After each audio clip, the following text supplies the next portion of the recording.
뉴스에 깊이를 더하는 시간, 뉴스 더하기 김현수입니다.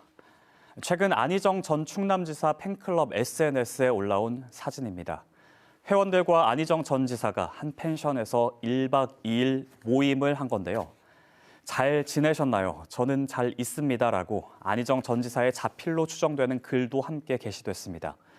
그와 본격적인 교류의 시작을 예고한 걸까요? 안희정 전 지사는 이제 죄인이 아닙니다. 모든 죄값을 치른 분을 더 이상 죄인 취급하면 안 됩니다. 당당해지세요. 이제 우리의 만남은 다시 시작입니다. 이런 글이 올라오기도 했습니다. 정치권에서는 안희정 전 지사가 지지자들과 측근 인물들을 만나고 있다는 증언도 나오고 있는데요. 그는 5년 전 수행비서 성폭행 혐의 등으로 기소돼 이듬해 징역 3년 6개월이 확정됐고 지난해 8월에 만기 출소했습니다. 권력을 이용한 추행이었고 수개월에 걸쳐 끊임없이 이루어졌지만 그는 합의에 따른 관계였다고 끝까지 혐의를 부인했습니다.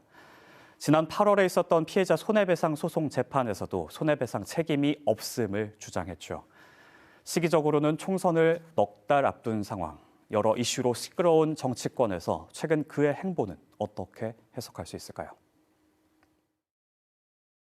법적으로도요. 이게 성범죄 사건 아니었습니까? 그러니까 정치 활동을 지금 한다는 것은 상당히 쉽지 않은 것이라고 보여지고요. 안 전 지사 본인의 입장도 좀 들어봐야겠지만은 특히 총선을 앞두고서 정치적인 활동한다는 것은 그렇게 바람직스러워 보이지는 않습니다. 안희정 전 지사는 내년 총선뿐 아니라 출소 후 10년 동안은 어떤 선출직에도 출마할 수 없습니다. 선거에 꼭 출마하지 않더라도 정치적 활동은 할 수 있지만 여론은 좋지 않은데요.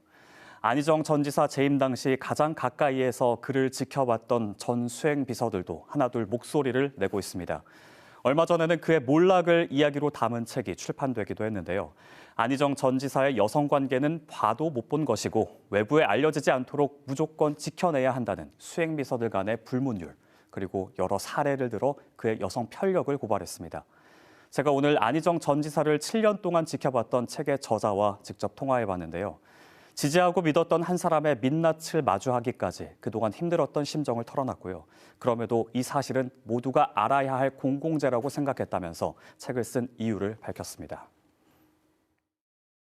한 정치인의 실패가 결코 개인만의 잘못이 아니라 우리 정치 시스템의 한계에서부터 비롯되었다는 사실을 좀 알리고 싶었고, 이런 범죄들을 어떻게 용인하게 되었고, 그 범죄 이후에 어떻게 우리가 이걸 바로잡지 못하고 그대로 방치하게 되었는지에 대해서 고민을 해볼 필요가 있습니다.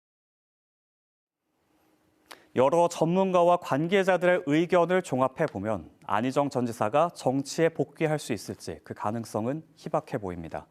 성폭력을 저지른 범죄자가 어딜 나오냐, 충청 도민으로서 부끄럽네요. 이건 정말 아니죠. 이런 의견도 나오고 있습니다. 5년 전 그는 뭐라고 말했을까요? 국민 여러분, 죄송합니다. 잘못했습니다.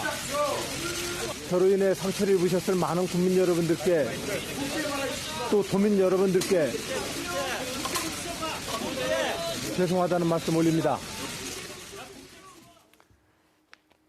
한때 충청 대망론을 업고 유력한 대선 주자로도 거론됐던 안희정 전 충남지사. 그를 바라보는 시각은 다양할지도 모르죠. 하지만 안희정 전 지사로 인한 충청 도민들의 부끄러움은 누구의 몫인 걸까요? 지금까지 뉴스 더였습니다.